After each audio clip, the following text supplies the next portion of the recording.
Let's start on electricity. Let's talk power supplies, power prices, climate policies and the cost of living crunch.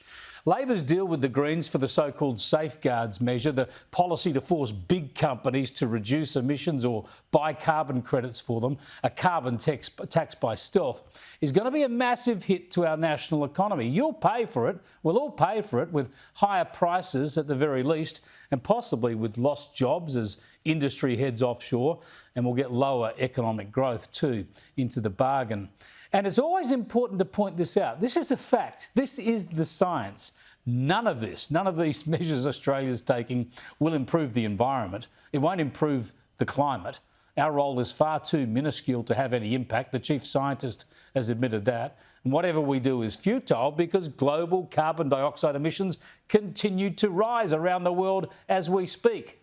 So it's all pain and no gain as far as Australia is concerned. But I want to show you today the response of the Prime Minister to discussions on this issue. Anthony Albanese keeps being asked about the impact of his climate policies on our economy, on working families, on prices. He keeps being asked about his promise to lower power prices. You remember that, of course. Reducing power prices by $275. By 2025, $275 a year. $275 a year. We'll get power prices down by $275 a year. Yeah, so Albo keeps being asked in Parliament about that promise and in question time he's quizzed on his policies and how hard-working Australians are feeling the pain and how they're going to feel even more pain. And incredibly, this is how the PM answers it. What we have from those opposite is ongoing scare campaigns. Ongoing scare campaigns. No wonder they're against solar power, because they keep predicting the sky will fall in. That's why they're against solar power, because they keep predicting that the sky will fall in. Really? This is all about scare campaigns and fear-mongering? Concerns about power prices are just a scare campaign?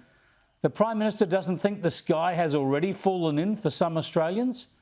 He doesn't know that escalating prices are already crushing small businesses like Caruso's. Oh, I was a loved restaurant. The community loved us. We did all the basics. We were on top of it, but still we lose. And it's just not fair.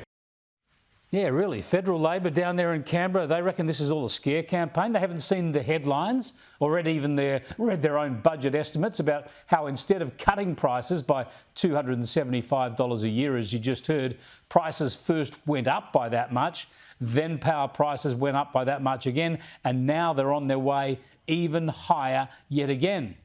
I mean, has the Prime Minister missed this pain? Does he really think it's a scare campaign to talk about crippling cost increases that are hurting Australians right here, right now? Maybe he's as ignorant as his Trade Minister. Can the Minister name anywhere in Australia where power prices have been reduced since you've been in government? Look, I have to say I don't follow power prices as closely to be able to answer the question. Just shocking, isn't it? How out of touch do you reckon you could get? Look, I've been saying it all year. Energy prices alone could be the undoing of the Albanese Labor government. They are making a bad situation worse. They are inflicting harm on our economy and on workers and on businesses and on families. This is the opposite to what government is supposed to do. And they're doing it because they want to make some delusional claim that they are saving the planet. Lord help this country, an energy-rich country making itself energy poor, a clever country involved in deliberate idiocy.